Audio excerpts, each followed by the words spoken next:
5 Oktoba 2023. Hivi sasa ni saa 2 na dakika 20 masaa ya Afrika Mashariki. Uhali gani? Bila shaka ubuheri wa afya.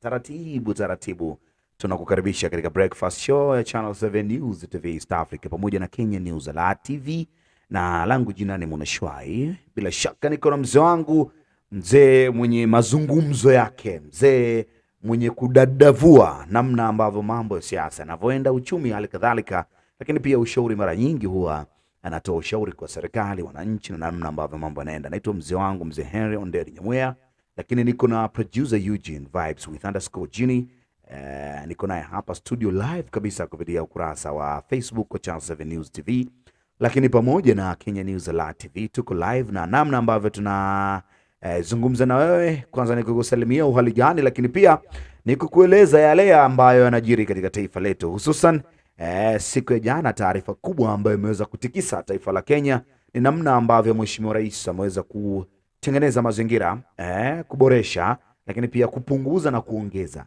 na mambo haya yote yameenda siku ya jana, lakini hususan ni masuala mazima ya wizara mbalimbali kufanywa maboresho, kuchagua mawaziri, mabalozi pia alikadhalika na mengine kadha wa kadha yameweza kuendelea jana katika taifa letu la Kenya. Lakini baadhi ya watu katika mitandao mbalimbali ya kijamii wanazungumza namna ambavyo wao wanadhani kwamba Wakikuyu kuna namna ambavyo wameumia na kuna power fulani hivi Mheshimiwa Mudavadi ameongezwa. Niko na mzee wangu mzee Henry Onderi Nyamwea hapa, tutachambua na kujua kwa kina namna ambavyo mambo yameenda, lakini pia tunatamani na tunafurahia sana kusikia maoni yako mtazamaji wa Channel 7 News TV, namna ambavyo wewe una comment, namna ambavyo wewe unaona kwamba nini haswa kimefanyika na kinaendelea kufanyika katika serikali yetu hii, tuite serikali kuu, kwa maana inayoongozwa na Mheshimiwa Rais William Ruto, na namna ambavyo wewe unadhani kwa tukisoma taarifa then tuje kuchambua au tukisikiliza maoni kwamba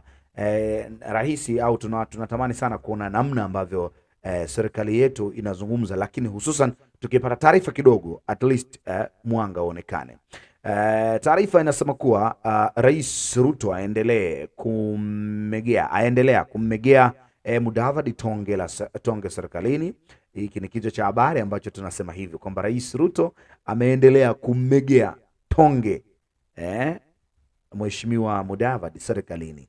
Hii taarifa kwa kina inasema kuwa Rais William Ruto mnamo Jumatano usiku alifanya mabadiliko ya ghafla baraza la mawaziri, hatua iliyoathiri mawaziri 7 na makatibu wa wizara mbalimbali. Hicho ndicho kichwa cha habari, tutachambua kuanzia hapo. Kwani kusihi tu mtazamaji wa Channel 7 News TV East Africa waendelee kusalia nasi, kubaki nasi mwanzo mpaka mwisho. Salamu zangu za asubuhi ya leo na kusalimia mzee wangu Henry Onderi Nyamwea. Umeamkaje? Nami nimefurahi na nimepokea salamu. Ndio. Sijambo ndugu yangu. Alhamdulillah. Mungu ameniamuza vizuri. Ndio. Naona hata nyinyi amewamuza vizuri. Sisi tumeamshwa vizuri. Tunafurahi na kumshukuru Mungu. Kabisa. Mwenye anatujali wakati wote. Ndio. Baadhi ya watu wameiongelea hii serikali. Yeah. Wameongelea namna ambavyo wizara zimeweza kunyambuliwa. Yes. Kuchambuliwa. Yes. Lakini hapa kwa Mheshimiwa Mudavadi kuna nukta watu wameweka kwamba inakuaje. Nafikiri kama unakumbuka. Ndio. Na muda mwingi huwa ninaongelea juu ya Mudavadi, Gachagua na watu wengine. Ndio. Ninaongelea juu ya Gachagua kwamba asiwe anaongea, asiwe commands everything. Asiwe he has all the powers ambaye sinasimamia mpaka rais, anaweza authorize mpaka rais itifanya hii na hii. Nafikiri sahau, unakumbuka nikiongea hii mambo mara nyingi huwa nakumbuka. Kitu ambao ninaelewa ndio mmoja ndugu yangu ni hii kwamba Mudavadi hakukuwa na kiti. We don't have cabinet prime secretary ndio in the constitution. We don't have it in our constitution. Ile ni kitu ambayo the president created kufurahisha marafiki, huwa vile ninasema. Ndio. Mpaka ipitishwe kwa constitution yetu. Sasa president wacha atuambie kwamba by the way, unajua hizi pesa Mudavadi alikuwa anakula na zingine hizo ni pesa za umma hazihesabiki katika constitution yetu. Ndio maana huwa tunasema kwamba hata hizi projects unaona zikiendezwa, zikiongezwa, zikiongelewa, zingine ni zile ambazo hata hazijapitishwa katika parliament. Unanielewa? Ndio. Hata wabunge wetu huwa ninasema kwamba wakati wanaenda kuhitinisha Mudavadi, kumpitisha katika parliament, do they ask themselves a simple question, do we have this kind of ministry or whatever in our constitution? We don't have. Na kwa nini wanaipitisha? Sasa ni wazi kwamba chenye rais alikuwa amefanya, ameongezea, mimi kwangu nasema hata sio kuongezea. Pia ameona kwamba wacha ape Mudavadi ile ambao yenye ipo kwa constitution. Ndio. Ili ikifika bengine mambo ikaenda mrama. Bengine mambo ikaenda mrama, ipate tayari Mudavadi anasikilia hii. Okay, in another way, in other words, ni ile kwamba swali wa Kenya wanaendelea kujiuliza, jana niliona wengine vile wanauliza, ni kwamba kwani hakuna Mluya ambaye angepewa hiyo kiti ya foreign affairs. Mudavadi hapaki na hiyo tayari, kwa maana anakula mzahara tayari, amepitishiwa mzahara, anaendelea kukula, ako na uvizi na aendelee kuenjoy na hiyo badala ya kupewa mbili. Okay, Wakenya tena wanajiuliza, hebu rudi kwa Ukikuyuni. Sasa wale watu ambaye huwa ninasema kila wakati, rais yeyote duniani, wale watu wamemchagua katika uongozini kwa wingi, baadaye awajali ama baadaye awampigii kura. Kuna mambo mawili, hata sio kuwajali, awampigii kura kwa wingi. Yani ninamaanisha nini? Sile kura Mudavadi, Rais Ruto alipata Central, asiwezi kuwa hivyo. And maybe that's what the president has realized. Sasa anataka kuamend. Ni mara ngapi? Sio mara moja nimesema kwamba president sasa ameanza kuamend uko yani urafiki mpya sehemu zingine zile ambazo hazikumuangazia kwa urefu ama kwa ndani ama hazikumpea kura. And that's what is happening. Okay, kwa Wakikuyu wenzangu, unajua hii sio ukabila, ni jambo la ukweli na ni jambo lipo. Mimi naona hii soka iliangukia Ukikuyuni. Sababu gani? Moses Kuria, hiyo ministry yake, watu wengi tunaye biashara katika Kenya hii ni Wakikuyu. Ile ministry ambaye yani ni Wakikuyu kwa ufupi, okay, wale PSS ambaye nimeona wamekuwa reserved ni wale ambao wanasimamia key ministries. Inaendana, unajua Kenya hii, wacha nikwambie, hapa nyuma kabisa, even the agricultural sector, Wakikuyu wanaweza riza Kenya nzima. Kama ujui, wanaweza riza Kenya nzima. Ni ile kwamba ile mapato wanapata kutoka kwa ukulima imemarizwa kabisa. Hakuna kuamuka tena, imerudishwa. Lakini tungekuwa tunainua kilimo wa rizi, Kikuyu tu peke yake wanaweza riza Kenya nzima. Wanaweza leta income katika Kenya. Kwa hivyo mimi sioni ni faida kwa Wakikuyu. Hapana. Na hata vile nimekuambia, utaona ile nini. Na hata ndani ya Gachagua akikuja afunguliwe tu hivi, sio ile mambo tunaongea unajificha na mambo mengine ndani. Unaona kuna vile mtu anaweza ongea lakini unajificha. Lakini ukweli ni ule, Gachagua hawezi furahia kwa maana yeye anajua ndiye ako mwenye nguvu sana kuliko Mudavadi. Unanielewa? And by the way, kiti Mudavadi alikuwa naye, huwa ninasema kwamba yeye ni waine. Is the fourth powerful person in this country. Why nilikuwa ninasema hivyo? Wa kwanza ni president, wa pili ni deputy president, wa tatu ni speaker. Possibly waine ni speaker of the senate. Maspika wote sasa wako wawili, tuna wa parliament, wa national assembly, wa alafu Mudavadi sijui watano. Amekuwa watano. So ndio maana hata pengine rais ameona kwamba ukweli hii kiti Mudavadi nimekupea haina uwezo. Yeah. Na unavyoona Wakikuyu wameweza kuguswa kidogo, kuumizwa kidogo, unadhani maamuzi yao 2027 katika uchaguzi itakuwa? Hiyo ni rahisi sana kukujibu. Hata mbali na reserve of the ministries. Ukweli ni kwamba watu wakichagua rais yeyote ndio wako na matumaini fulani. Watu wakiamua kuchagua rais yeyote wako na vile na maono fulani wanafikiria kulingana na sera zako zile unawauzia wananchi.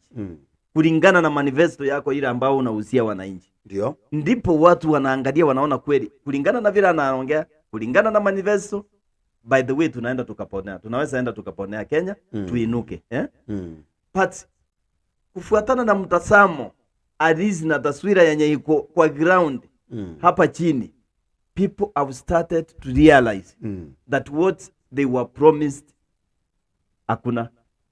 Unanielewa ndugu yangu? Nakuelewa vizuri. So hata kama sio hili zavo, wacha nirudi kwa point yangu, hata kama sio hili zavo, si tunaenda tunapeananga maoni kila mahali.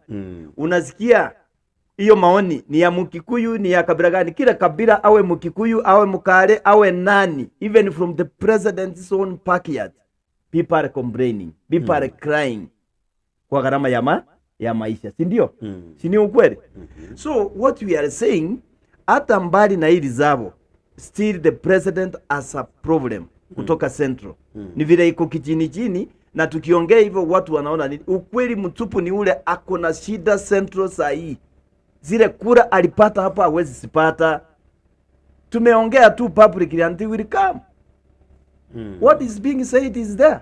If it is not there, it's coming a long way from behind. Inakuja tu kidogo kidogo. Unaonanga, unaenda nje kuwachi watu. Unasikia vile wanaongea. Wanakuambianga huyu ameongea hivi kwa ajili ni Mkikuyu, ama huyu ameongea hivi kwa ajili ni Mgiriama. They talk the same issue, language. Si ndio? Sawa kabisa. Na taarifa hii inasema kuwa Rais William Ruto mnamo siku ya Jumatano, maana siku ya jana usiku, alifanya mabadiliko ya ghafla baraza la mawaziri, hatua iliyoathiri mawaziri 7 na makatibu wa wizara mbalimbali. Lakini katika hatua hiyo ambapo wizara kadhaa zilijumuishwa na kubadilishwa majina, kiongozi wa taifa vilevile alimuongezea mamlaka mkuu wa mawaziri kwa maana ya Musalia Mudavadi, ambaye sasa ataongoza wizara ya masuala ya kigeni iliyokuwa ikiendeshwa na waziri Dr. Alfred Mutua. Lakini miongoni mwa mawaziri waliohamishwa ni pamoja na waziri wa biashara Moses Kuria, ambaye sasa ataongoza wizara ya utumishi wa umma iliyokuwa ikishikiliwa na waziri Aisha Jumwa, ambaye sasa ndiye waziri mpya wa jinsia na utamaduni. Lakini Dr. Mutua amehamia wizara ya utalii iliyokuwa ikiongozwa na Bi Penina Malonza, ambaye sasa Bi Penina amemrithi Bi Rebecca Miamo kama waziri wa Jumuiya ya Afrika Mashariki. Lakini pia Bi Rebecca Amiano sasa ndiye waziri mpya wa biashara, huku waziri wa maji Alice Wahome akikabidhiwa wizara ya ardhi iliyokuwa ikiongozwa na mrithi wake Zakaria Njeru. Wakati huo vile vile Mheshimiwa Rais Ruto amemteua seneta wa zamani Isaac Mwaura kama msemaji wa serikali kwa ushirikiano na mwanahabari Mwanaisha Chizuga, pamoja na mchanganuzi wa kisiasa Gabriel Muthuma kama manaibu wasemaji wa serikali. Lakini aidha Mheshimiwa Rais ameteua na kubadilisha mabalozi 31 pamoja na manaibu mabalozi 14 kuwakilisha Kenya katika mataifa mbalimbali. Lakini kupitia notice rasmi iliyofikia chombo cha habari kwamba alifafanua kuwa hatua hiyo inadhamiriwa kuanzisha mabadiliko muhimu yatakayohakikisha taasisi za serikali zimeimarishwa kutekeleza miradi mbalimbali ya serikali. Lakini pia rais kwa kutumia mamlaka aliyotwikwa kama kiongozi wa taifa na serikali kuambatana na kifungu cha 132 cha katiba amefanya mabadiliko kwenye baraza la mawaziri, ilisema taarifa iliyotumwa na mkuu wa utumishi wa umma Felix Koskei. Lakini kufuatia hatua ya rais, mabadiliko majukumu ya wizara na asasi za serikali yamebadilishwa. Hatua ya kiongozi wa taifa na serikali imepanga upya wizara, asasi na huduma za Kenya katika mataifa ya kigeni ili kuboresha utendaji kazi na kuimarisha utoaji huduma kuambatana na manifesto ya ajenda ya mabadiliko kuanzia mashinani. Kwa hiyo taarifa hii inasema kuwa katika mabadiliko hayo, ofisi ya waziri mwenye mamlaka makuu imepanuliwa na itajumuisha wizara ya mambo ya nje, na ofisi hiyo itaendelea kusimamiwa na Mheshimiwa Musalia Mudavadi. Lakini pia Bi Rebecca Miano sasa ndiye waziri mpya wa biashara.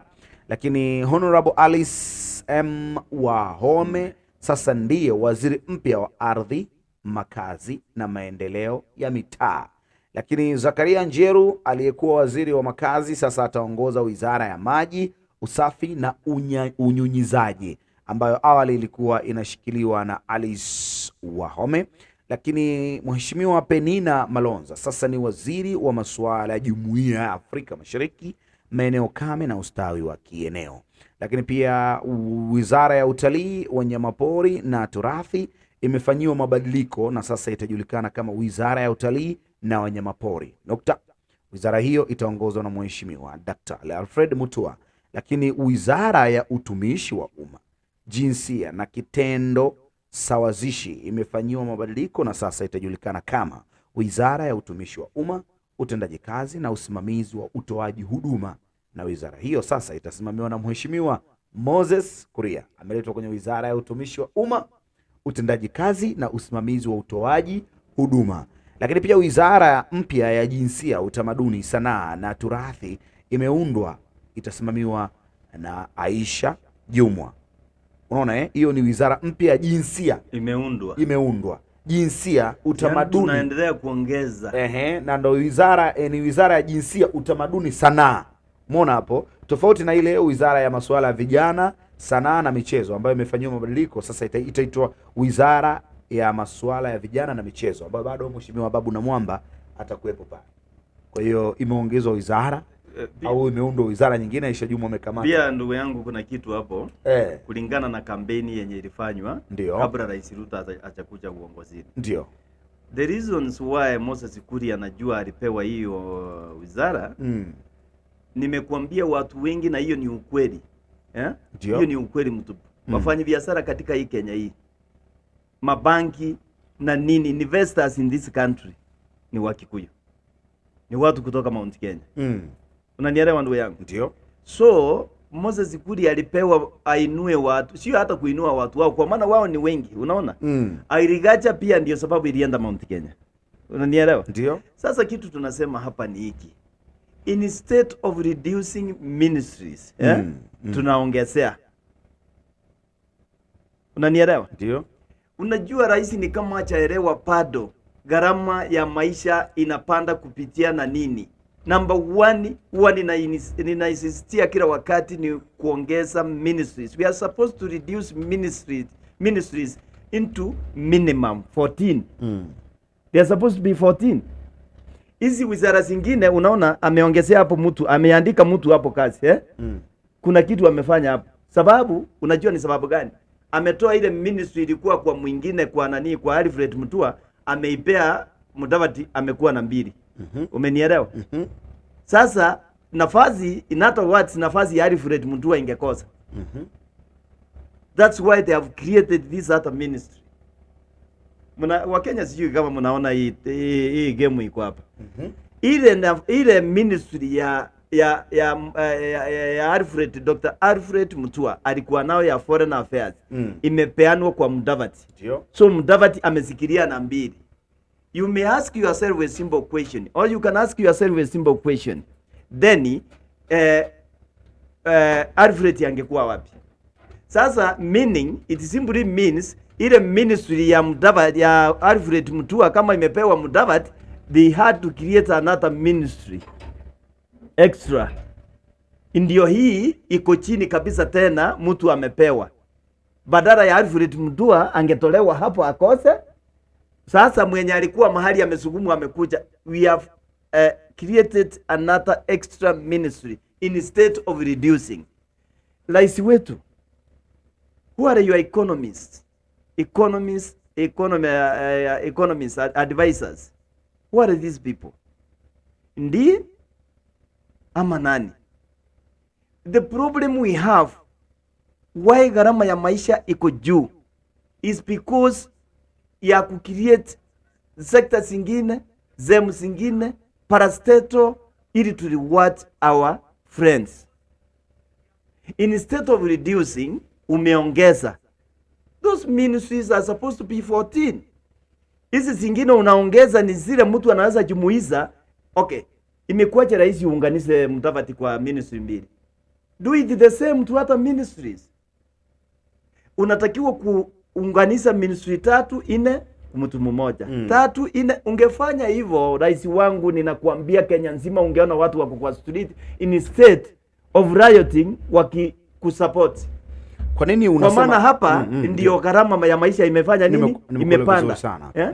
Ndio maana budget inaenda juu. You have to budget for all of these ministries. So kupunguza gharama ni reduce these ministries. By reducing the number of ministries is one way we can achieve njia moja ile ya kurudisha maisha chini. Number 2, we are supposed to reduce even counts. The counts which were created hata asina muwao kamili, asina nini namba kamili, hesabu kamili ya population. Kuna constituencies zenye zilikuwa created sipo sahi, hata mpaka sahi tangu siwe created asijafika ile population ya kutosa kuwa constituency. What does our constitution say? Inasema aje kuhusu kuongeza kwa ministries, kuongeza kwa counts, kuongeza kwa constituencies? Unajua tunapanua maisha ya kureward and support our friends, tukiumiza mtu hapo wa chini. So lazima it simply means Mr. President, tugharamie hizi ministries, tugharamie hizi nafasi. Kwa maana huwezi weka mtu kwa ofisi bila kumlipa. Na sio yeye peke yake unalipa. Magari yake yote kama matana anatembea nayo yanakunywa mafuta. Branches za hizo ministries na wale wote paka CS paka BS paka chini secretaries ni billions of money. If we reduce even 4 ministries, actually tutapata pesa ya kufaitisha elimu ya bure. Na nielewa ndugu yangu. Na kuelewa, lakini kuna swali hapa kwenye hii, kwa nini unasema ziwe 14? Kwa nini ziwe 14? Constitution yetu inasema minimum zinatakiwa kuwa 14. Hata si kusema bure, ninajua. Na maximum siwe 21. Actually even 21, we are not supposed to have 21 ministries in this country. For what? Some of these ministries are supposed to be combined together. Under one umbrella of one ministry. Unanielewa bro? So that's why I'm saying Wakenya lazima mjue sheria yetu inasema za chini kabisa siwe 14. Kwa nini tusianze na 14 siku moja? Kwa nini president huwezi ota ama mwezi ota tu na Gachagua na wengine na huyu Mudavadi? Waruya wanalia, munaenda hapo Western munasema juu ya mambo ni matatu nini munamalizia kuizia watu. People are still languishing in problems. Yeah. Haya, ndani na taarifa hiyo, aliyekuwa waziri msaidizi CIS mteule katika afisi ya mkuu wa mawaziri Isaac Mwaura ameteuliwa kama msemaji wa serikali ya Kenya Kwanza. Bwana Mwaura ambaye amewahi kuhudumu kama seneta maalum amepata wadhifa huo kufuatia mabadiliko ya baraza la mawaziri yaliyotangazwa na Rais William Ruto Jumatano Oktoba 4, 2023 kupitia notice iliyotolewa na mkuu wa utumishi wa umma Felix Koskei. Lakini pia atasaidiwa na manaibu Mwanaisha Chizuba na Gabriel Muthuma. Lakini pia taarifa hii inasema kuwa Bwana Hussein Mohamed, mtangazaji wa zamani, ndiye aliyekuwa akitoa taarifa za serikali licha ya kuwa msemaji wa Ikulu. Lakini kufuatia pendekezo la utumishi wa umma, afisa msemaji wa serikali imefanyiwa na mabadiliko na Mheshimiwa Isaac Maigua. Mwaura ameteuliwa kuongoza manaibu wake wakiwa Mwanaisha Chizuba na Gabriel Muthuma. Notice iliyotiwa saini na Bwana Koskei inaeleza. Lakini pia mwaka uliopita Bwana Mwaura alimenyana na mbunge wa sasa Ruiru Simon Singara kupata tikiti ya chama cha UDA kuwania kiti hicho cha kisiasa. Mwaura pia amewahi kuhudumu kama seneta maalumu chini ya chama cha upinzani cha ODM. Lakini hivyo, na hizo ndio taarifa ambazo ziko sasa. Lakini pia watu wanasema mzee wangu, namna ambavyo balancing imefanyika kwenye hili baraza mpya hili lililotangazwa kwa maana ya baraza la mawaziri, tumeona jinsi yake kwa maana ya wanawake wako 4 na wanaume wako 4. Tukimweka pia Mheshimiwa Mudavadi pale juu. Lakini tukimweka Mheshimiwa Mudavadi pembeni, basi wanaume wanakuwa 3, wanawake wanakuwa 4. Rebecca Miano yupo hapo, lakini Honorable Alice Wahome, lakini Penena Malonza pia na Mama Aisha Jumwa. wanne wamewekwa hapo. Balancing hii tukizungumzia katika masuala mazima ya kutambua nafasi ya mwanamke katika jamii hususan, unaionea vipi? Bado hatujafika ile kiwango tunasema katika constitution yetu yenye ambayo imejaribiwa kupitishwa katika parliament, imesindikana. Ndio. Juu ya jinsi ya gender balance. Hii hawa ni wenye wako, sio watu wamepewa saa hii. Ndio. But if you go to the whole ministries zote, bado hawako balance vile inatakikana. Wanaume ni wengi. So ila tu hakuna tofauti imefanyika. Ni ile kwamba ni wale walikuwa upo, isipokuwa wameletwa katika site nyingine. Wangekuwa wameandikwa saa hii 4x4, basi tungesema but they have been there. Ndio. Yeah. Haya, kuna namna ambavyo producer wetu anataka kutuonyesha hapa, namna ambavyo Mheshimiwa Rais akiwa na baadhi ya akiongoza press, Mheshimiwa Rais akiongoza press mkutano wa baraza la mawaziri uliokubali kukata 10% ya bajeti yao. Kwa hiyo hii hapa ni namna ambavyo video inaonyesha, na baada hapa tukija tu discuss jambo. Kabla hujamaliza ndugu yangu, ningeongelea juu ya Mwaura. Utakuja kuzungumzia. Okay, sawa. Tutazame kidogo, alafu tukirejea tutakuja kugusa kwa kina zaidi. Haya.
Hawa ni baadhi ya mawaziri ambao walikubali kukata 10% ya bajeti zao kwa ajili ya maendeleo mengine. Mheshimiwa Rais huyo alikuwa nao na namna tu ambavyo mambo yalikuwa yanaendelea, lakini Niko na mzee wangu hapa. Ulikuwa unasema unataka kumzungumzia Mheshimiwa Mwaura. Mwaura nilikuwa nataka kukuambia Mwaura angekuwa Mwaura sahihi kama sio Raila. Ndio. Mwaura angekuwa Mwaura sahihi, hata yeye angekuwa hapa. Ama mahali yako kama ananisikiza, hiyo ni ukweli. Kama sio Raila, kwa nani alikuwa anajua Mwaura? Mwaura alikuwa amechaguliwa akawa nominated na mzee Raila. Mwaura hata ninajua member kisipukati yake ni ODM haichatoka. Ndio. So mtu alifanya Raila Mwaura maisha yake ifike mahali iko akajulikana, sasa anaendelea kuchaguliwa kila mahali. Ni mzee anaitwa Raila Amolo Odinga. Unanielewa? Nakuelewa vizuri. Ni kumaanisha kwamba huyu mzee ana ubaguzi. Unanielewa? Nakuelewa vizuri. Sasa kulingana na Rizabo hapa kuna kitu ulikuwa unataka kuniuliza lakini nimekumbuka. Nilikuuliza kuhusiana na usawa kati ya usawa ni ule kwamba hao watu ni wale walikuwa hapo. Ndio. The Rizabo was done kwa wale watu wako hapo. Sio watu wageni wamekuja hapa. Lakini uchungu ni kwamba wakati tunaendelea kulia maisha imeenda juu, we are still creating other ministries ambao zenye zipo hata kwa constitution yetu. Sasa create prime minister yenye hipo. Unaona? Sasa ndio maana unaona wamepea Mudavadi minister for foreign affairs, meaning Alfred mtu angekuwa kule. Angekuwa na nafasi. Sasa create hiyo ingine kukuja hivi paka Alfred apate na mfulani na yeyote apate. Still we are rewarding friends instead of reviving the economy. And we cannot revive the economy kama tunaendelea kuongeza ministries instead of reducing. Kama tunaendelea kujiongezea gharama badala ya kurudisha chini. You know, all these created ministries must be budgeted for. Unanielewa? Lazima tuwe na budget zingine. Maybe this is why tulikuwa na budget ya shiata ya 160 billion. Unanielewa? Ndio. So hii ni gharama kubwa sana kwa maisha ya Mkenya. Wacha tutafute njia ya kurudisha Wakenya chini. Yaani maisha ya gharama ya maisha chini. Unamuona Mheshimiwa Mudavadi kwenye teuzi gani mbele? Mimi kitu ninajua. Mudavadi is a presidential candidate, is the leader of ANC, as well as Wetangula is the leader of Ford Kenya. And we have so many other leaders who represent their political parties. So still Mudavadi remains leader of ANC, meaning he is there pending, waiting for presidential election. Nanielewa? Weta iwe hii ama labda hapa ni kunyamazishwa tu, amenyamazishwa. Unajua naye ni mwerevu. Ni kumnyamazisha, amemuongezea madaraka, hata kama amesikia hewa kwamba Mudavadi anaweza simama baada hii ya second term hii ya first term hii ya Ruto tukienda election, ili Mudavadi asema ataenda after 2027. Hiyo itakuwa 2032, si ndio? Ndio. Alafu so mtazamo ni ule kuwe liwaro Mudavadi atasimama kama presidential candidate. At the same time, what I know, Wetangula atakubali, hiyo ndio itakuwa shida kabisa. Atakubali aachie Mudavadi. Pia atasimama. Number 2, Central Province kutakuwa na mwanyiko mbili. Nataka ukumbuke hii kitu na nataka ipaki kwa vyombo vya habari na itakuwa hivyo. Kutawanyika mara ngapi? Mara mbili. Moja timu ya Gachagua kwanza mara 3. Na timu ya kina Jeremia Kioni iko hapo na former governor of Murang'a. Alafu ini Uta, ndani ya Uta kutakuwa na mwanyiko Central mara 2. Grupu ya Gachagua na wengine hapa possibly Kimani Ichung'wah naona hataenda na Gachagua. Kimani Ichung'wah ataenda na mimi vile ninaona. Unaona Kimani Ichung'wah anaenda Mheshimiwa Rais. Unajua Mheshimiwa Rais sasa hapo itakuwa kwamba amefaulu second term. Akifaulu second term, basi kutakuwa na watu watasimama kutoka the same Uta in Central Province wawili. Yaani aina presidential candidate wawili. Ama mwanyiko wa grupu ngapi? 2. Alafu na ile grupu ingine ya opposition. Huwa ninashinda nikikwambia at the end of the day Uta itakuwa mara 3. Uta itself now including Mudavadi na wengine. Ndio. grupu moja itajoin in opposition and opposition will be very powerful. Kufuatana na nini? Gharama ya maisha yenye imekumba watu. Ndio. Na Mheshimiwa Moses Kuria sasa hatuwezi tena kumuita kwenye cheo chake kile cha zamani kwamba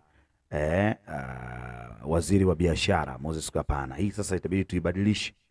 Tuiname vingine. Maana sasa mheshimiwa huyu amepewa wizara ya utumishi wa umma, utendaji kazi na usimamizi wa utoaji huduma. Kwa hiyo wizara ya mheshimiwa waziri Moses Kuria ambaye anatoka katika wizara ya utumishi wa umma, utendaji kazi na usimamizi wa utoaji huduma ameweza kuzungumza kauli moja katika milima Kenya kule, na alichosema kwamba mheshimiwa waziri akiwataka madiwani wapunguze mbio za kutimua magavana katika kaunti za eneo hilo.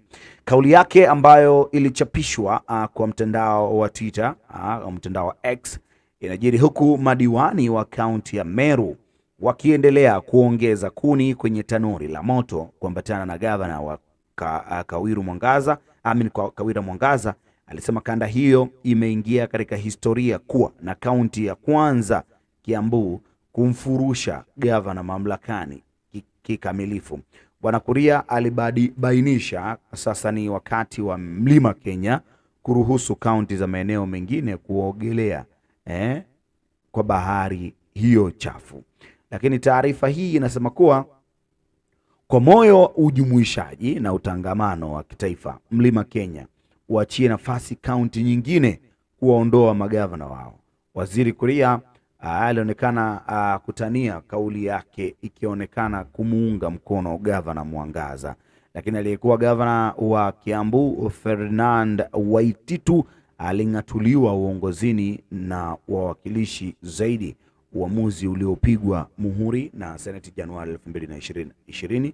Lakini gavana huyu wa muhula wa kwanza aliondolewa kwa shutuma za ukiukaji wa katiba, jinai na utumizi mbaya wa mamlaka. Hivyo ndivyo ambavyo tunaweza tukasema, na taarifa hii inamhusu mheshimiwa waziri mheshimiwa mwenye wenyewe wanasema mwenye mamlaka yake katika wizara ya utumishi wa umma, utendaji kazi na usimamizi wa utoaji huduma.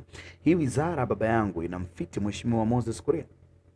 Wizara ya utumishi wa umma, utendaji kazi, kila wizara is the same. Mzara ni the same.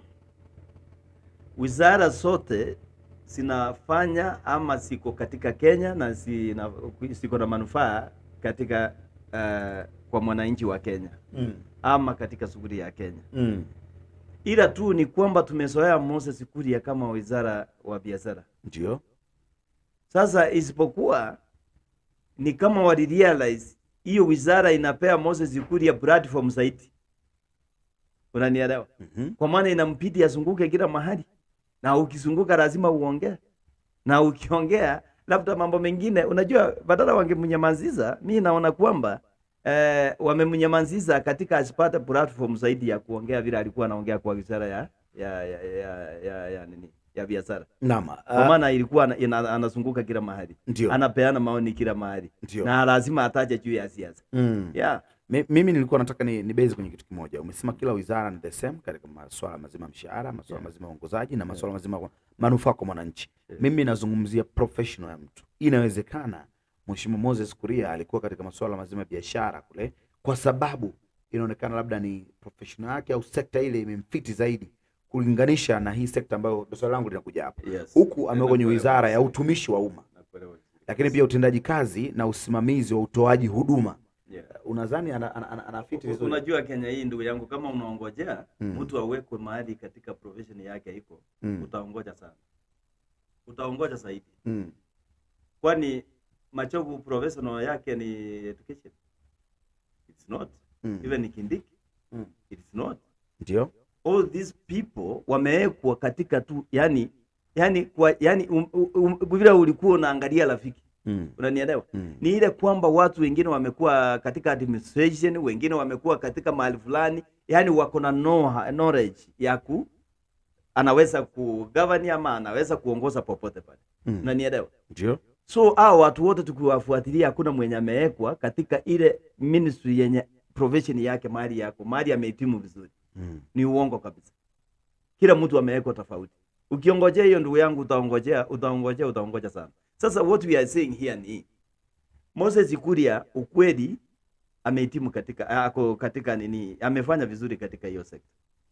Na ujue huyu mtu ni mwerevu. Ila tu ni hiyo kuropoka kwake. Na nilisema huyo kuropoka kwake tunasema ni kuropoka, lakini ukimsikia maneno inatoka kwa mdomo wake hata unashindwa mwenye kuropoka anaropoka aje hayo maneno. Kwa maana some of what comes from the mouth of Moses Kuria is a reality. Some of his sentiments, some of whatever he speaks, si eti anabubujika tu bure.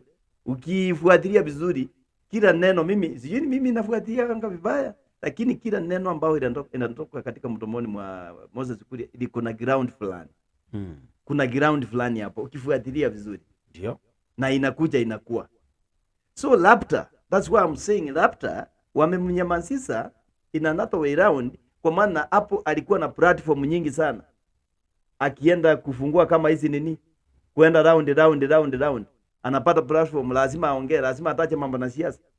Lazima inampiti akifika sehemu zingine aongee uzuri wa hiyo nini, wa hiyo sehemu, kwa maana hawezi ongea vibaya ama against nini the will of those people mahali ameenda. Unanielewa ndugu yangu? Nakula vizuri. So Kenya hii kuna shida moja tena.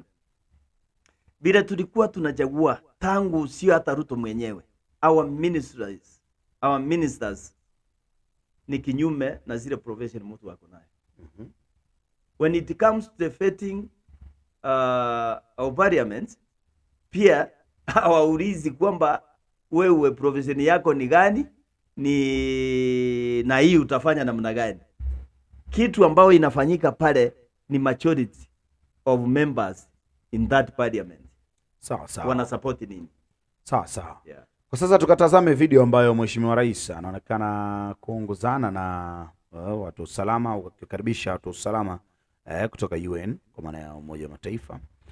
Lakini hawa watu usalama sasa shughuli yao inaenda kupelekea KDF kule Haiti. Mambo ambayo yanaendelea kule Haiti na vitu kama hivyo. Kwa hiyo namna ambavyo watu usalama wamefika hapa na Mheshimiwa Rais anawakaribisha. Tutazame hii video, tukirejea tutazungumza na tutaendelea. Haswa lakini msumali tunaupiga wapi? Msumali tunaupiga hapa kwenye baraza jipya la mawaziri. Hatuwezi kuita jipya exactly kama jipya, lakini maboresho ambayo yamefanyika, basi tunapata mawaziri wapya hapa na baadhi ya mawaziri kwenye sekta zingine.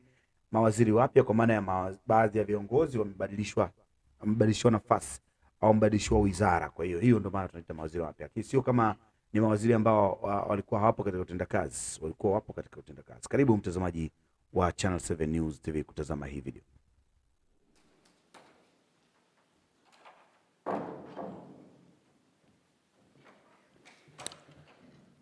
On the 21st of September, I stood before the General Assembly of the United Nations to express the case for the United Nations Security Council to deliver a framework that would facilitate the deployment of a multinational security support mission to Haiti as part of a holistic multilateral response to the challenges faced by the nation. Specifically, I pleaded for a resolution under Chapter 7 of the Charter with the appropriate provisions to facilitate support for the Haiti National Police in enhancing its capacity to effectively provide security for the people of Haiti, their infrastructure, and property. I am delighted that today the Security Council has directly answered this call with UN Security Resolution 2699 of 2023, which mandates the multinational security support mission to reinforce the Haiti National Police with operational support and other joint interventions to enhance its institutional capacity with the aim of increasing its effectiveness in defeating the onslaught of criminal gangs, the rampant violent crime, human arms and drug trafficking, as well as other atrocities.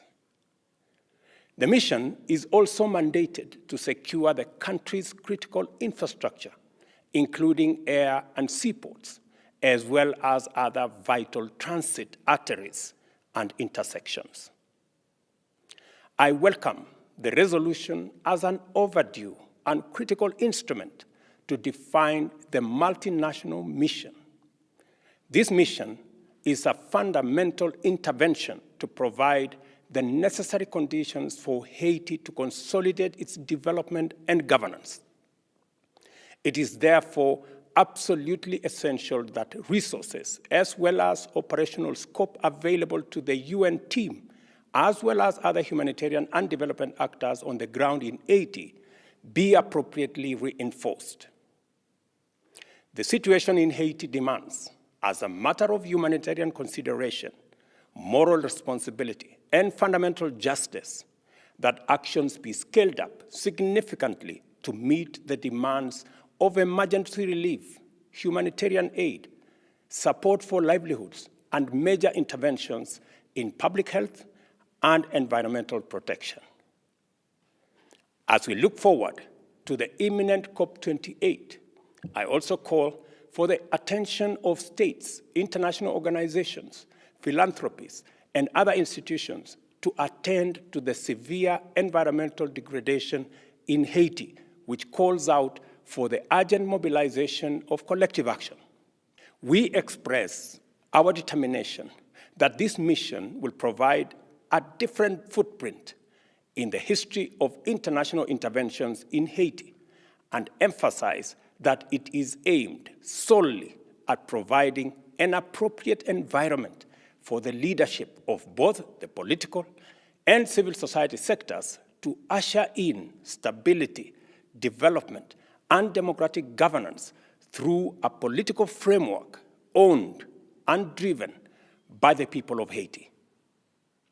The resolution marks an important moment in the history of global multilateralism as we engage in international collective action that places human security and dignity at the same level as state security and sovereignty, and enables the nations of the world to discharge a collective moral duty of securing justice and security for all peoples of all nations.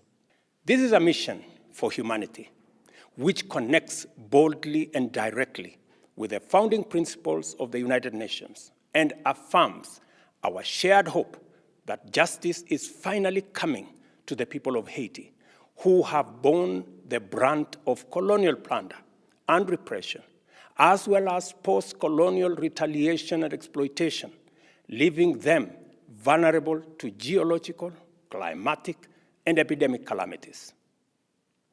This moment also affirms the Pan-African commitment to our continent's unity, together with the African Union's policy of solidarity with the African diaspora in observance of our sacred duty towards our own flesh and blood, carried into captivity to suffer in chains in a world far away from home, and punished most severely over the centuries for claiming for themselves freedom, the most basic right of every human being. When newly independent states were investing in the future by building infrastructure, setting up systems of self-governance, and developing capacity to flourish in freedom, unfortunately, Haitians were being forced to invest in a cruel past by being made to pay for refusing to be slaves. As a result of this injustice, perpetrated by colonialists with the silent connivance of international institutions, Haiti lost decades of development opportunity and became vulnerable to calamities. It has endured devastating geological and extreme weather disasters, which have left the state and its economy strained for the utmost and unable to cope with the challenges of providing basic services. For us in Kenya, this mission is of a special significance and critical urgency. We experienced the harrowing brunt of colonialism, as well as the long, difficult, and frustrating struggle for freedom against those that can influence international institutions to frustrate justice. In our struggle, we always had friends, not an overwhelming multitude of powerful allies, yet nevertheless, true, loyal, and determined friends. The people of Haiti, our dear friends, today stand in need. It is our fundamental moral obligation to be their friend indeed by standing with them. Our nation possesses excellent international peace-mediating, peacemaking, peace-building, and peacekeeping credentials. From East Timor and the former Yugoslavia to Eritrea and Angola, all the way to Sierra Leone, we have always stood ready and willing to do our part to bring peace, security, and stability. This is why we cannot turn away from Haiti. Doing nothing in the face of the human suffering is therefore absolutely out of question. Our firm position as African peoples has been for the international community to rally together in global collective action in pursuit of just and positive ends.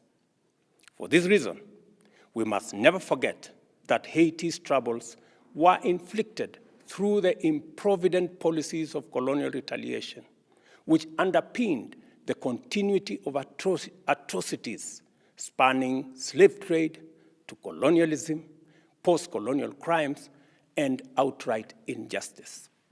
We therefore stand in solidarity with the Caribbean Community's Reparation Commission in their pursuit for accountability for the evil and cruel actions against African populations, including enslaved persons, together with their children. And we are confident that today we stand at the threshold of a sequence of reparative measures, including debt cancellation to free Haiti from shackles of an ugly past that bind them even today. If any peoples ever deserved a break, they must be the people of Haiti. We are delighted for the support this mission has attracted globally because it makes us stronger and success feasible.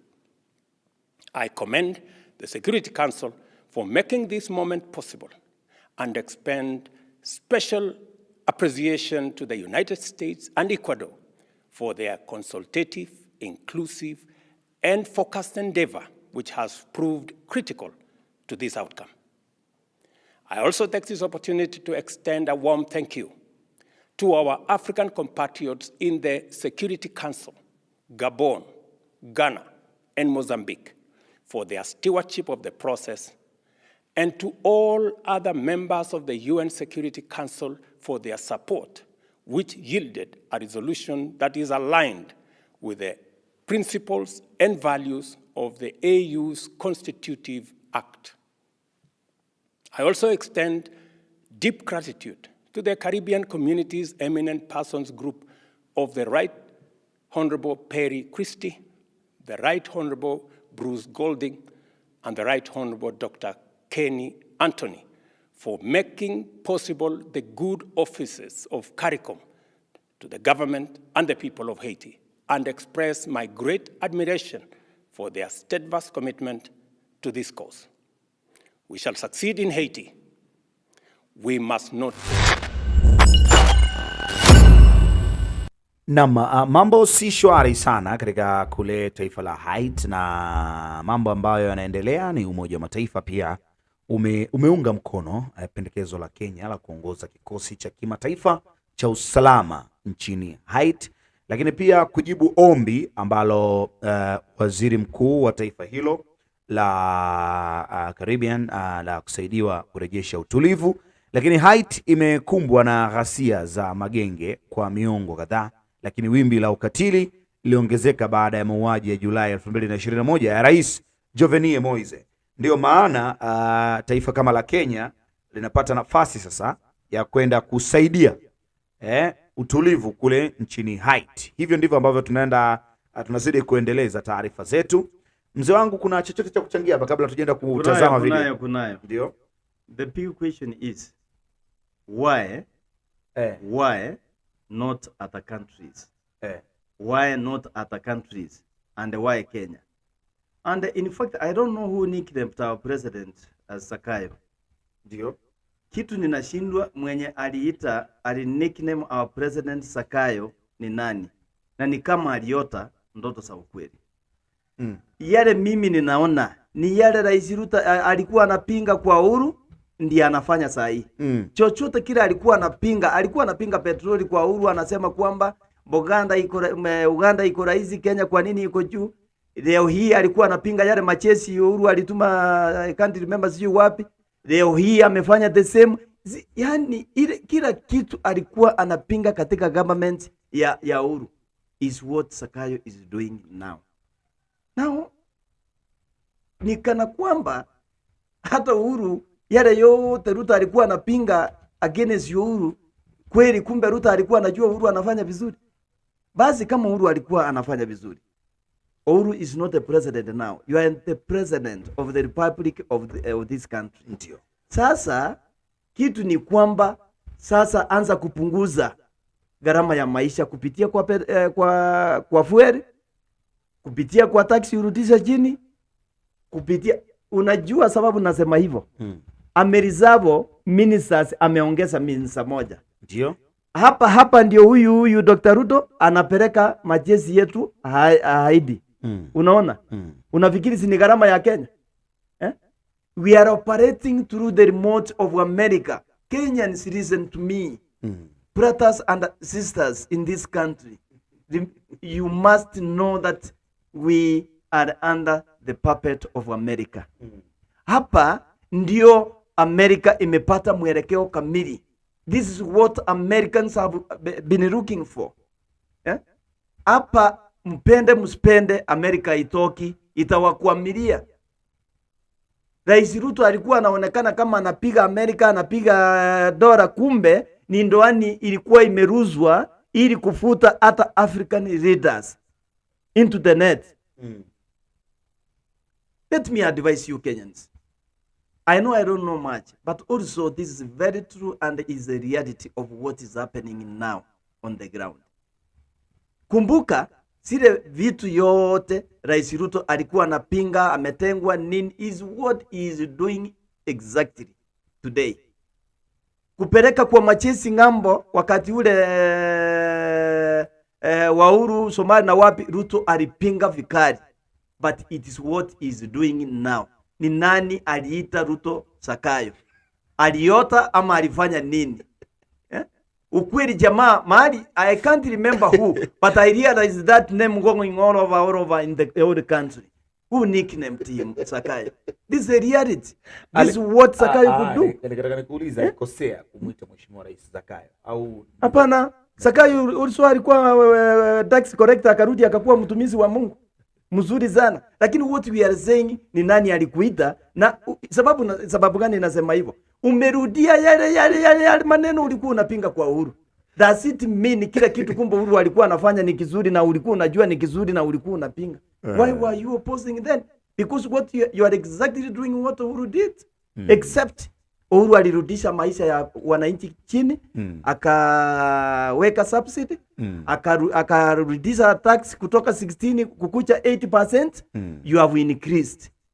Fuel increase against what is happening in Uganda and Tanzania and other East African countries, East and Central African countries. Kenya iko juu.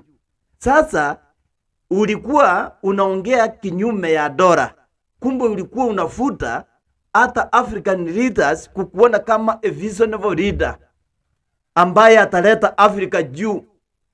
Watu wakaanza kukuona kama Saddam,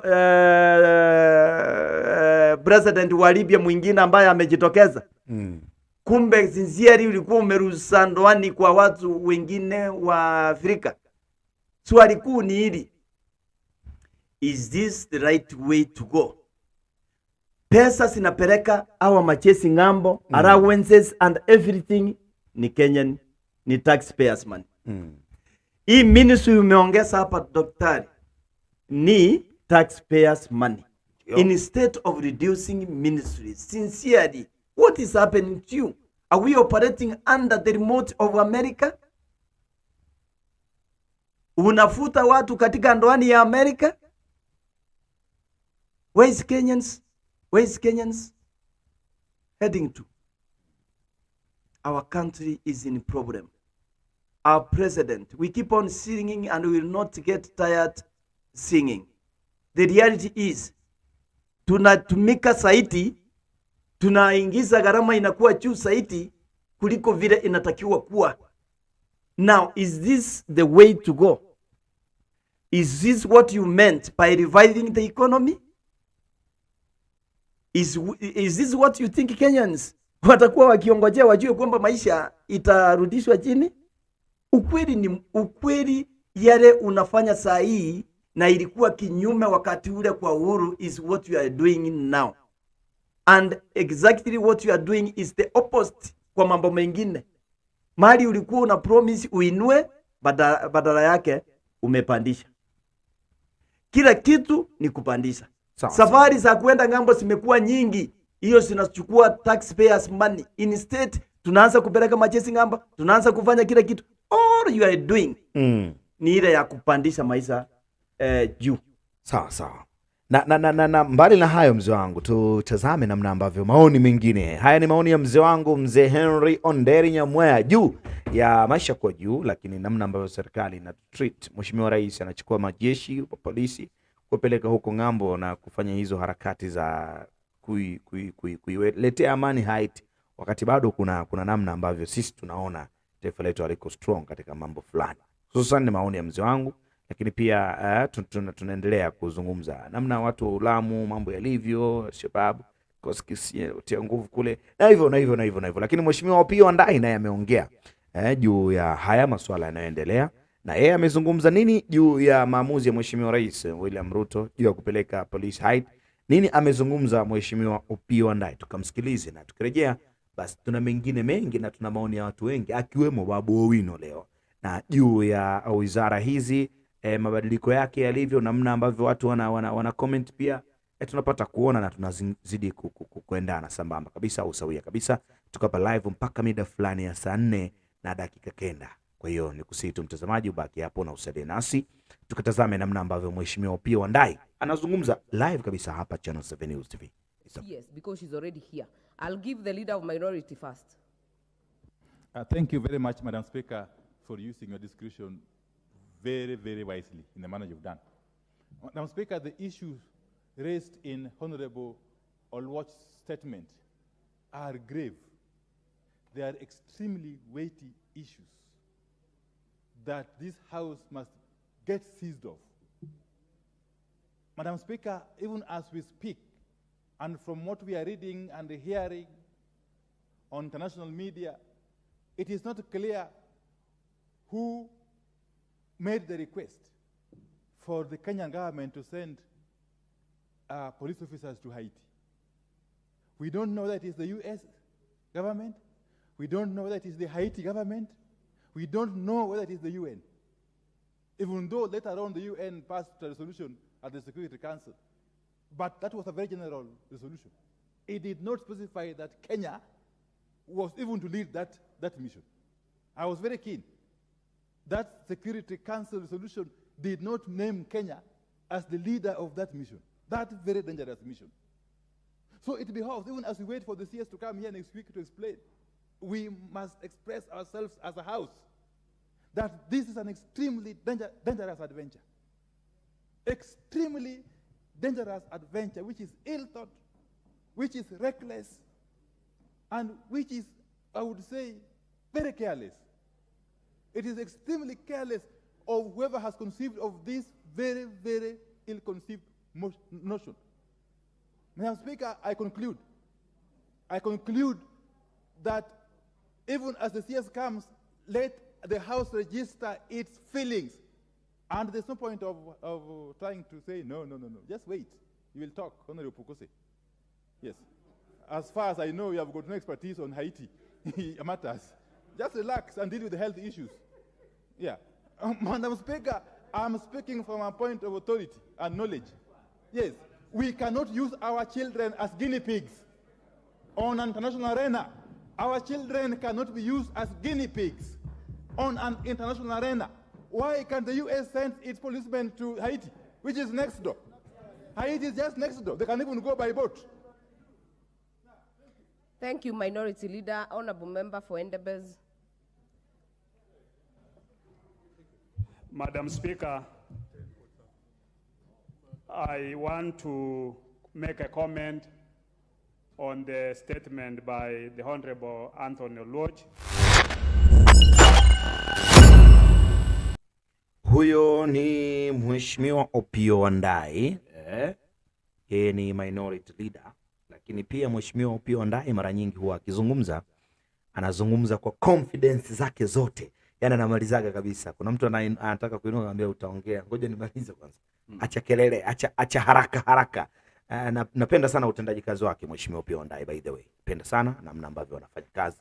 Lakini pia maoni tofauti juu ya hili swala ambalo linaendelea kule limeonekana kuwa ni jambo ambalo watu wengi wamereact, si ndio? Ndio maana hata kuna baadhi ya viongozi wengine wamezungumza siku ya jana, kwa mfano hivyo Mheshimiwa Opiyo Wandayi, lakini pia tunaye Babu Owino amezungumza, lakini pia tuna baadhi ya maoni kutoka mtaani. Watu wanasemaje na vitu kama hivyo, kwa maana ya comments mbalimbali na vitu kama hivyo.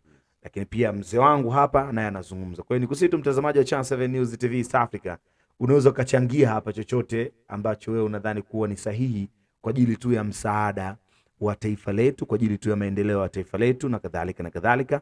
Tuko hapa mpaka saa 4 za asubuhi, 3:28 saa hizi, 3:28 masaa Afrika Mashariki. Mzee wangu, kuna lolote la kutia chumvi hapa kabla tuja? Lolote, kuna swali najiuliza. What have we benefited wakati majeshi yetu ilienda Somalia? What other experience have we learned from Somalia? Ndio. Kuna faida? Hii nasikia alisababu wako Lamu kila wakati. Simaanishi kwamba wasiende, lakini wasichukuliwe kiorera bila mpango. Yeah. Amerika ikisema Kenya, jiulize swali rahisi tu. Ni rahisi tu. Why not other African countries? Why Kenya? Why Kenya? Does it mean tuko na majeshi wengi? Unajua majeshi unajua tunashinda tukisema Umoja wa Mataifa. Umoja wa Mataifa ni kina nani? Most of these organizations are working under United States.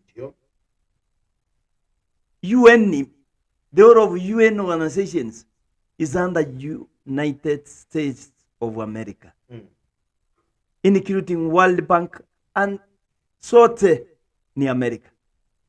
So Kenyans should know, wakati tunaambiwa UN, kwa nini UN ipiki Kenya? Kwa nini UN ipiki Kenya? Ukumbuke tangu majeshi yetu yamekaa Somali, kuna familia hata sijawahi fitiwa. Kuna familia ambaye wenyewe wanarara hoi, wanaume wao waliuawa, familia zinateseka. Hatusemi kwamba majeshi yetu yasiende kujitolea, lakini isiwe ni kiorera, isiwe kila kitu ikikuja yani tuonekana. Why Kenya? That's what we are asking. Why not Uganda? Why not Libya? Why not Tanzania? Kwa nini tunganganie masuala kama ya nchi zingine, ile hali kwetu hapa kumewaka moto jikoni? Kuna nini mmoja alitumia hapo sijui jikoni, lakini ni msamiati poa, lakini kwamba nami waja nitumie kwamba kuna moto umewaka katika jikoni zetu Kenya. Watu hawaweki chakula kwenye meza, watu hawajimudu, hajiwezi, and still we are wasting a lot of resources for nothing, kwa vitu ambayo haipo. That's what I'm wondering. Mr. President, Ruti, ufanyie watu maendeleo ya this year ambao yanawakumba wale watu wa chini, mama mboga pale, boda pale, and so on. Yeah. Sasa tutazame video ya Babu Owino. Jana bwana amefukuzwa nje ya bunge baada ya yeye kumpigia kelele speaker. Alikuwa anampigia kelele speaker kwa maana gani? Tutazame. Tunazo video zake mbili ya Babu Owino akiwa anafukuzwa ukumbini pale bungeni, lakini pia akiwa nje anaongea sasa juu ya haya masuala yalikuwa yanajadiliwa jana. Hususan bado tu kwenye mada ile namna ambavyo Mheshimiwa Rais amependekeza majeshi yetu yaelekee huko Haiti. Karibu sana mtazamaji wa Channel 7 News TV East Africa. Agree on some of these members. The same thing that the UDA, the Kenya Kwanza side is doing, so that we can be able to do as we've always done previously, as we've done today with the CPA. So, Honorable Speaker, we would request that you stand down on that list that you've read until the KYPA team is able to meet and discuss and present to you the leadership of KYPA. I believe that's the issue that the Azimio is kindly requesting, that allow us to do that. And I know even the interim chair, because he's interim, we've not confirmed him, Gitomga Mogonji on that side, kindly allow, as a chair, you will lead the entire team. Allow KYPA to present its members so that you can present a list that we have agreed upon as KYPA members. That's all we're asking for, Honorable Speaker. Thank you. Honorable members. Give me a gift for Babu, you know.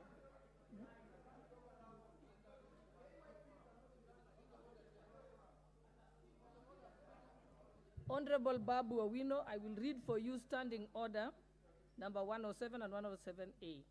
If a member commits an act of disorderly conduct or creates disorder, or knowingly raises a false point of order, or unnecessarily interrupts proceedings, the Speaker may call a member whose conduct is disorderly to order that I caution the member, which I've cautioned you, or order the member to withdraw from the precincts of the Assembly for a maximum of 4 days.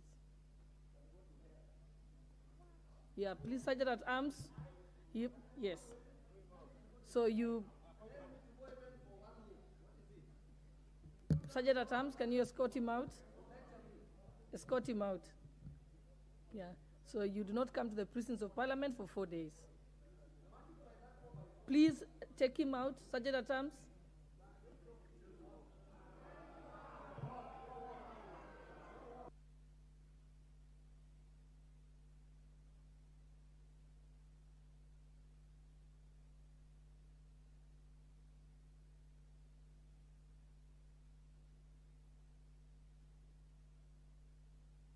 Escort him, please. Honorable Kamket, allow him to go.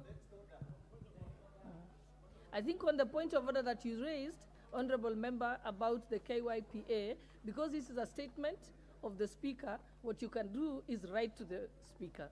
Then the Speaker will be able to come and rule on it here at the House. Thank you. Yes, Honorable Wandai? Thank you, Madam Speaker. You know, I've been sitting here watching in consternation the unfolding scenario. But I think it behoves us as a House, of course, to be a little bit more orderly. Hapo sasa, ndugu producer, tuunganishe na ile ambayo inaonyesha Mheshimiwa Babu Owino akiwa nje anazungumza, kwa sababu tayari hapa tushaona ametolewa nje, kwa maana amefurushwa nje. Adhabu hiyo sijui muda gani, lakini ametoka pale, ameaga kwa kusalimia. Kwa hiyo tutazame namna ambavyo anazungumza akiwa nje Mheshimiwa Babu Owino, na baada ya hapo tutajua tutakachokuja kudiscuss hapa ndani haswa ni kipi. Na mzee wangu, niko na mzee wangu hapa, mzee Henry Onderi Nyamwea. Karibu sana mtazamaji wa Channel 7 News TV East Africa. The debate in Haiti has brought a lot of attention in the country. What's your take to taking police officers, 1,000 of them from Kenya to Haiti? In the background, has there been trainings? Have there been preparations? Are we exposing people's children in the war front of Haiti? What is your take on that? Thank you very much, Stephen Leto. I want to say that taking our children, the police officers, to Haiti is ill-timed. It is ill-timed because we are not sufficiently prepared to handle the gangs in Haiti. In addition to that, we are rushing, the president of this country is rushing to make decisions to please the West.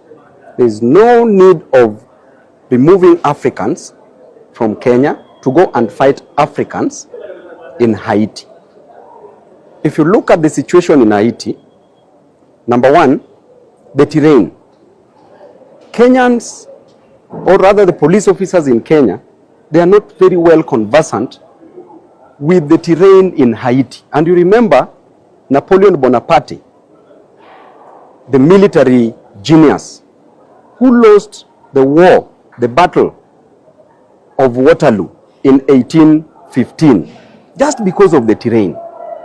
You take Kenyans, they've not mastered the terrain in Haiti, they will definitely be killed.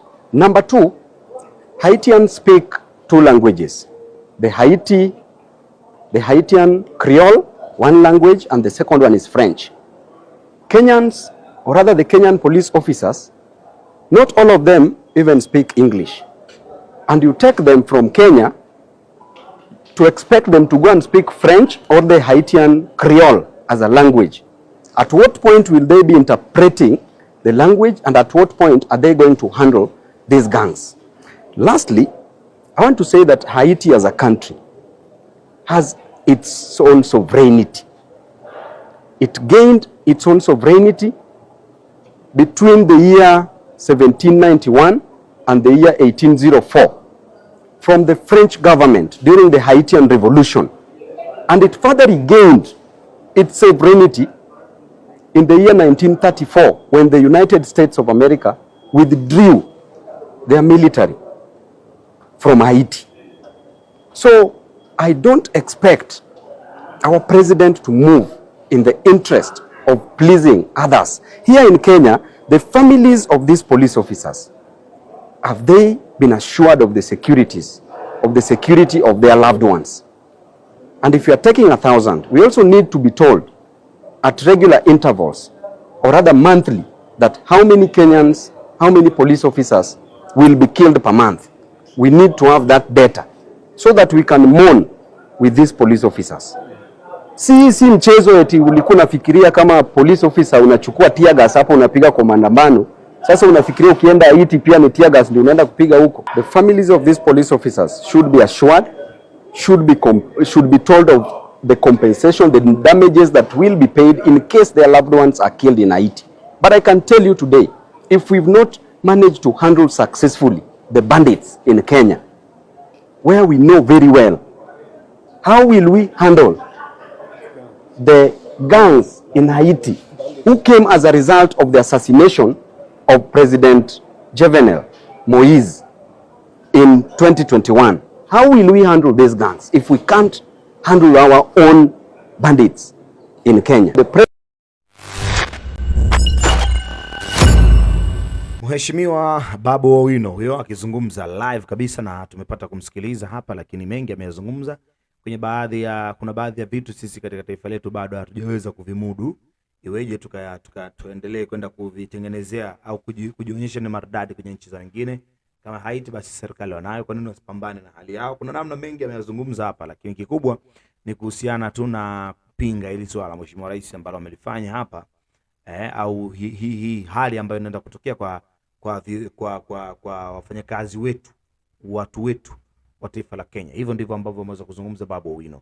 Mzee wangu mzee Henry Onderi Nyamweya. Yes. Chochote cha kusema hapa kabla tujaondoka taifa hili? Kunayo ndugu yangu. Sasa maswali kuu hapa ni haya. Babu Owino ameongea hapo na sio maneno ambayo yanaweza kuuzwa. Tuambiwe vijana wetu wakienda hiyo vita ya Haiti kumbe ilipata 17. Amesema kitu mbali sana. Ndio. Alafu vijana wetu wahakikishiwe kwamba fidia yenye wanapata ni gani, kwa maana mambo yako huko sio mazuri. Na ameuliza hivi, kama tumeshindwa kudhibiti gangsters wenye wanaua watu Ramu, wenye wanaua wapi au Alizababu, alafu tunaenda kupigana Haiti, unanielewa? Hiyo ni swali muhimu sana kwa Kenya, tunatakiwa kujua. Kama tumeshindwa kudhibiti Alizababu, Ramu watu wanauana, tumeshindwa kudhibiti vita ya wizi wa ng'ombe, Sasa ameuliza tunazuia riots ya nini ya maandamano, alafu tunafikiria tunaenda kupambana na Haiti tuweze. Mwingine amesema ni kuchonga kalamu na nini? Ile swali aliuliza kitu lazima tufikirie kwanza. Last time I told you mambo na machesi kutoka nje sio ya president quarter, lazima ipite parliament. And if we have a parliament, I don't know what is happening with this 13th parliament. If we have a parliament yenye inapitisha kila kitu bila huruma, remember, you will be answerable. Hiyo damu inamwagika, you will be answerable. Kama umeweka mdomo wako vizuri eti wewe ndio unasukuma vijana wetu waenda Haiti, those people are very experienced. I don't know whether these members of parliament have ever followed the history of Haiti. They have nothing to, they don't know anything. Wao wanapitisha tu mradi kufaitisha rais, ama ili rais amuona amefanya kazi yenye alimchagulia. But remember, Kenyans will also come to ask questions after all these reactions. baadaye watajiuliza na watajua ukweli mtupu ni gani. Why are we operating? Why do we want to operate through the puppet of UN, America and the UN? Kwani hatuwezi jisimamia? And Kenyans, ask yourself a simple question. Why Kenyans? Why not Uganda? Why not Tanzania? Why not Rwanda? Why not Libya, Nigeria? Why that America inataka kufanya kila kitu kupitia backdoor ambaye ni Kenya? Yani kupitia Kenya. Kila kitu ni kama mimi ninajua kwamba hatutaenda. Na America mimi nasangaa. Some of these countries zinasema kwamba zinafaitiza nchi zingine na zingine na zingine. And Kenya saa hii imeingisha mguu kwenye moto. I have not seen any aid from America. Yep. Haijaonekana. Instead ni kutuambia wapeleke watu wa Haiti. Those people of Haiti are very experienced. They have experience. Wamekaa na gani? Wale ni zaidi ya Waturkana wetu hapa.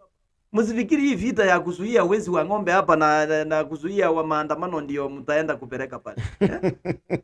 Mtuambie ni nini watoto wetu wakienda familia zao watafitiwa aje? Ni nini itafanyika? Si tukuwapeleka tu hivi. Murad, you know sincerely what is happening with the members who are elected into this 13th parliament? What is really happening? What's wrong with you? You want to please the president in everything he talks. Unakuja tu so long as you defend and ili rais awaone mnaongea, ili rais awaone mnamkubalia yale anasema, but we can't. Hatuwezi kubali kila kitu kwa rais. Economy imeenda juu, imeenda juu kabisa, kila kitu imepanda, ampingi, mna support. Maisha gharama ya maisha imeenda juu, ampingi, mna support. Ndio hao machezi waende Haiti, ampingi, mna support. Mnafuruza wabunge wengine nje eti wanaongea vibaya. Don't you think Kenyans are watching you? Don't you think Kenyans will come to realize to ask themselves why and what was behind this reason ya kupeleka watu Haiti? Wapate kwamba ni America imeingilia hapa. America is using us our predators. You don't realize this? Why are we independent? Kwa nini tulikuwa na democracy? I mean na independence. Sawa. Mzee wangu mimi nimekupata vyema sana na mambo mengine yanaendelea hapa. Kikubwa ni kuendelea kutoa taarifa zile ambazo ziko rasmi kabisa ndani ya Channel 7 News TV East Africa. Lakini pia taarifa nyingine kutoka hapa ndani ya taifa letu la Kenya linahusiana na EACC yaenda Bomas kuomba meno. Sasa meno zaidi, nguvu zaidi. Kuomba meno. Tume ya mabadiliko au tume ya maadili na kupambana na ufisadi nchini EACC sasa inataka ipewe mamlaka zaidi na uhuru ili kuimarisha utendakazi wake katika kubadilishana na ufisadi nchini. Lakini mwenyekiti wa EACC Askofu David Oginde jana Jumatano alisema EACC imeshindwa kufanikiwa vita dhidi ya ufisadi kwa sababu ina mamlaka mdogo kisheria ambayo pia haiwezi vizuri kuipinga, si ndio? Wanakuambia hivyo ambavyo ndivyo nasema. Lakini bwana Oginde alikuwa akizungumza mbele ya kamati ya pamoja ya mazungumzo inayoshirikisha mirengo ya Kenya Kwanza na Azimio la Umoja wa Kenya. Vikao vya kamati hiyo inastahili kukamilisha kazi yake ndani ya siku 60 vimekuwa vikiendelea katika ukumbi wa Bomas. Mrengo wa Kenya Kwanza unaongozwa na mbunge wa Kikuyu Kimani Ichung'wah, kinara wa Wiper Kalonzo Musyoka akiwa Nyanza na wa mrengo wa Azimio akiwa kiongozi wa Nyanza kwa na mrengo wa Azimio. Hivyo ndivyo ambavyo tunaweza tukazungumza, lakini kubwa EACC yaenda Bomas kuandaa kuomba meno. Mzee ametafsiri vizuri sana hapo. Naam, hiyo ndiyo taarifa ambayo inaendelea kule, lakini mengine yanayoendelea kupitia katika taifa letu ni pamoja na Mkenya ashinda tuzo ya shilingi milioni 4 za utafiti kuhusu maradhi ya ngozi. Hii taarifa tunayo, lakini kuhusu maradhi ya ngozi Mkenya ameshinda milioni 4. Mkenya ambaye ni daktari anayefanya kazi katika hospitali kuu ya Kiambu ametunukiwa kitita cha shilingi milioni 4 za utafiti baada ya kuibuka mshindi katika shindano la mwaka huu la shirika la kimataifa kuhusu utafiti wa tiba ya ngozi. Dr. Winnie Njenga ndiye Mwafrika wa kwanza kabisa kushinda shindano la ufadhili wa kutafiti kuhusu maradhi ya ngozi linaloandaliwa kila mwaka na kampuni maarufu duniani ya Roches Palsy. Ni Njenga, Bi Njenga aliwabwaga mamia ya matabibu katika kidunia wa maradhi ya ngozi kutoka maeneo tofauti tofauti, lakini maeneo makuu duniani yanayotajwa hapa ni pamoja na Europe, Asia, Latino America na Afrika, ili kunyakua tuzo la awamu ya 28 ya shindano hilo. Kwa hivyo ndivyo ambavyo mambo yameendelea. Mzee wangu, wanasema wenyewe katika masuala ya afya hususan nchi ambazo ziko vizuri sana ni pamoja na India, nchi ambayo inapatikana bara Asia kule, lakini huyu mama ameonekana kufanya mazuri, ameliwakilisha taifa kiuzuri kabisa. Unajua ni kuonyesha wazi kwamba hapa ndio tunatakiwa kwenda. This is the way the country is supposed to go. Wafatiri wa sayansi kama hawa, ili wawe na uwezo wa kugundua na wapewe vita ya kutoza zile ambazo zinawawezesha kufanya utafiti bora, ili nasi pia tujulikane.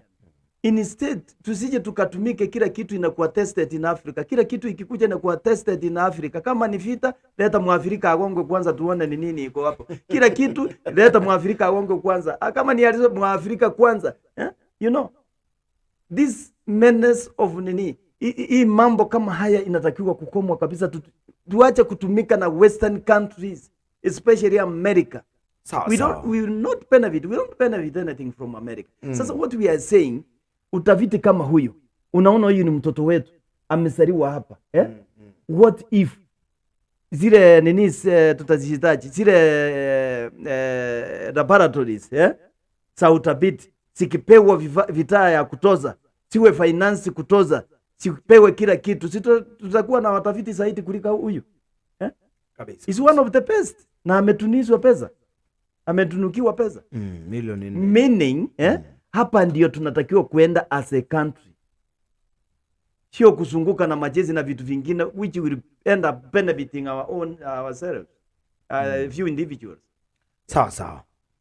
Haya, mzee wangu mzee Henry wewe anazungumza live kabisa hapa kupitia Channel 7 News TV East Africa. Lakini pia mwamko mpya Roam ikifungua nchini Kenya kiwanda cha kutengenezea mabasi ya stima.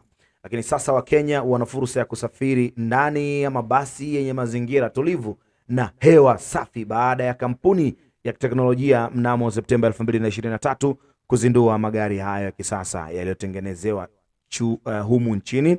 Lakini pia mabasi hayo hayazalishi gesi ukaa zinazochafua hewa na yanatumia betri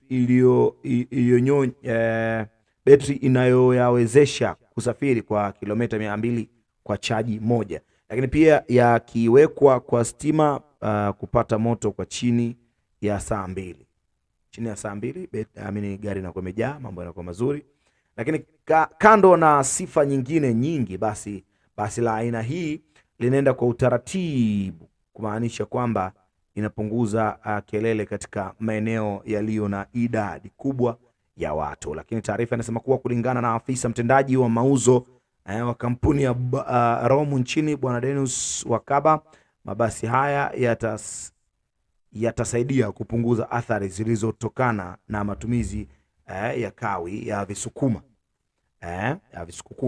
na zaidi ya yote itapunguza pia uzalishaji wa gesi chafu na hivyo kuimarisha viwango vya ubora wa hewa. Hiyo ni taarifa ambayo inasema kwa hivyo. Lakini tukiwa tunaelekea mwishoni huku, taarifa nyingine ambayo tunayo ni wakazi wa Manda. Hii taarifa inasema kuwa wakazi wa Manda waweni watabasamu, shirika likitoa chakula na matibabu ya bure kwa wanyama. Hii taarifa inasema kuwa wakazi wa kisiwa cha Manda Maweni kule katika kaunti ya Lamu wamejitokeza kupokea chakula cha msaada cha wanyama na pia matibabu ya bure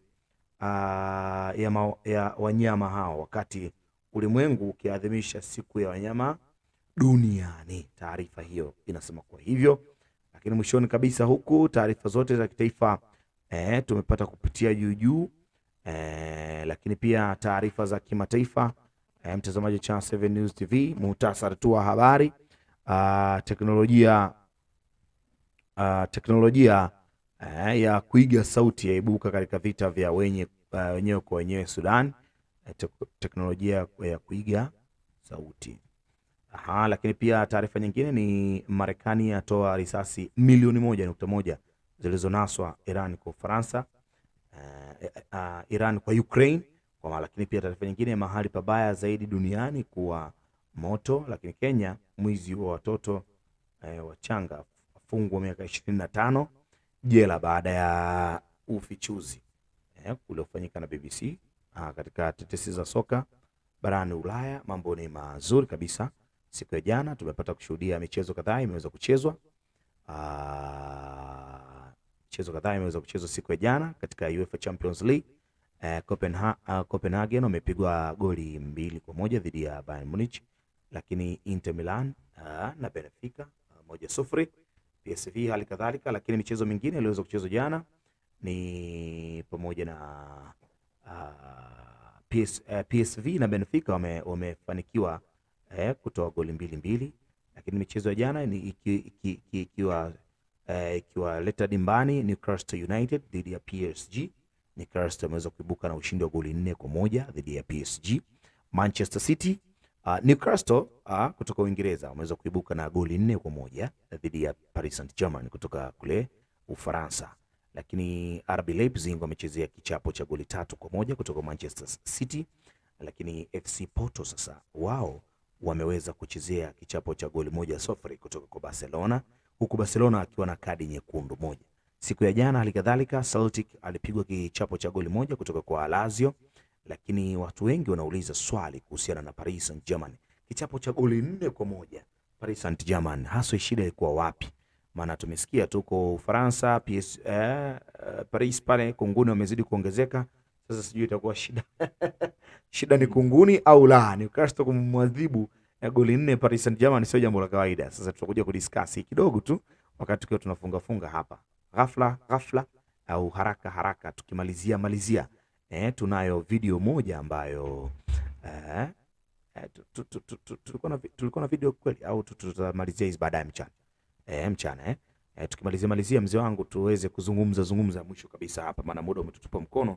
Sasa ni saa 4 kasoro dakika 5. Yes. Tukiwa tunamalizia mzee wangu, mwanzo tulivyoanza kuzungumzia baraza la mawaziri hili kuweza kutangazwa na kuboreshwa, lakini pia tumekuja kuzungumza namna ambavyo Mheshimiwa Rais anajaribu kutoa msaada wa jeshi kule Haiti, lakini namna ambavyo serikali yetu ipo, hali ya uchumi, ulinzi katika taifa letu bado hali si shwari sana. Sasa iweje mambo yanafanyika hivi kiholela, tunaweza kusema hivi.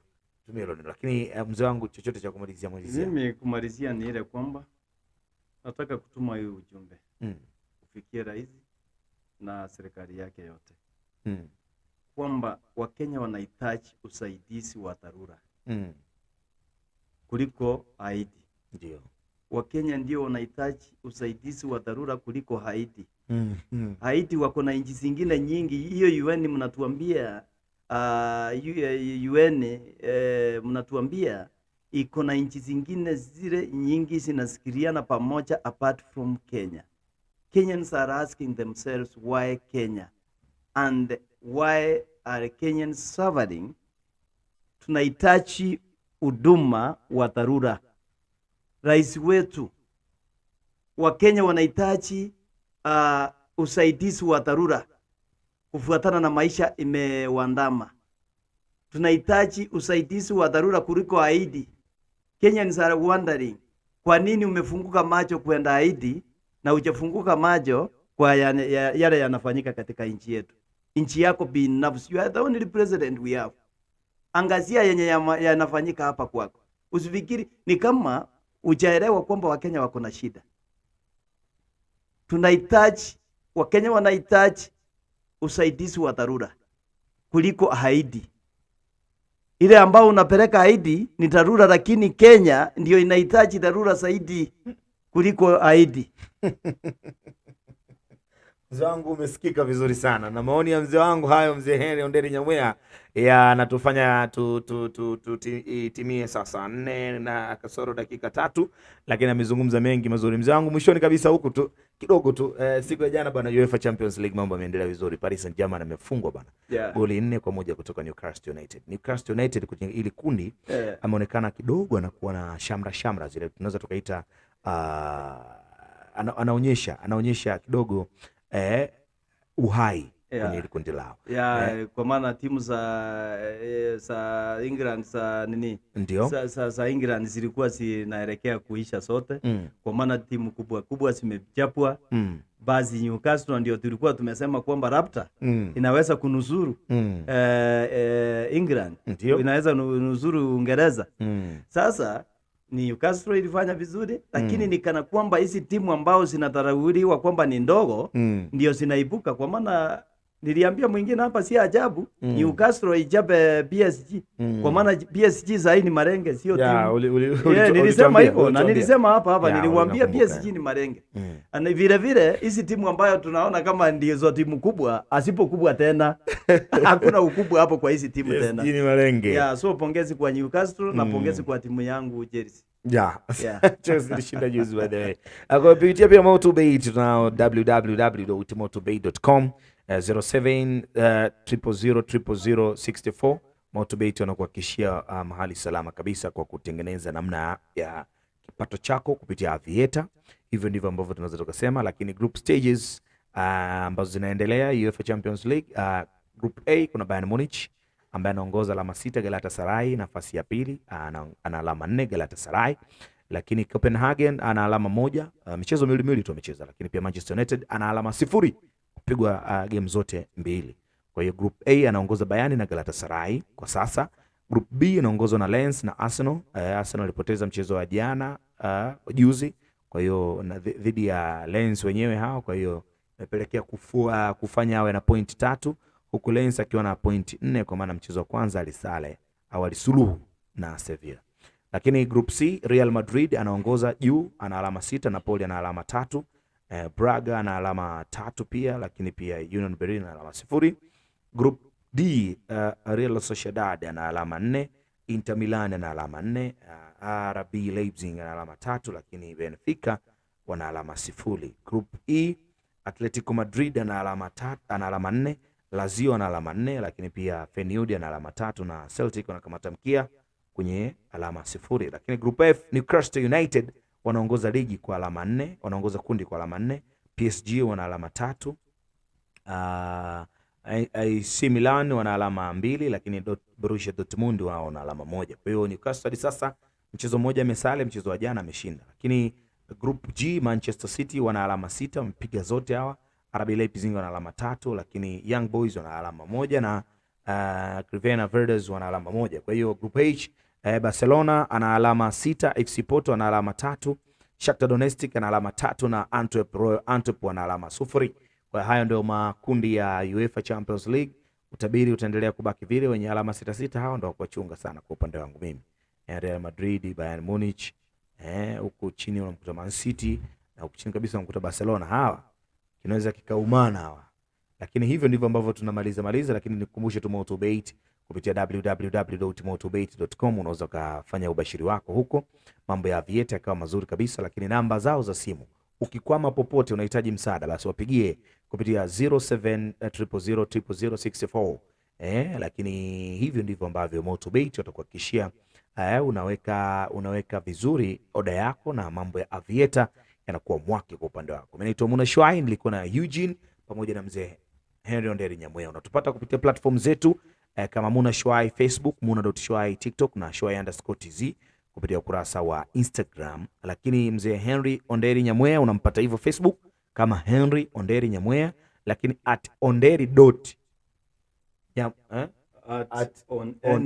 @henry.onderi0 unampata hivyo TikTok. Na Eugene anapatikana kama vibes_with_Gini katika platform zake zote. Facebook ya Channel 7 News TV East Africa unatupata hivyo kama Facebook kama Channel 7 News TV East Africa, Facebook pamoja na YouTube ni Channel 7 News TV East Africa, lakini pia Kenya News Alert TV unawapata hivyo kama Kenya News Alert TV. Bye bye, asante na kwaheri. Love for all, hatred for none.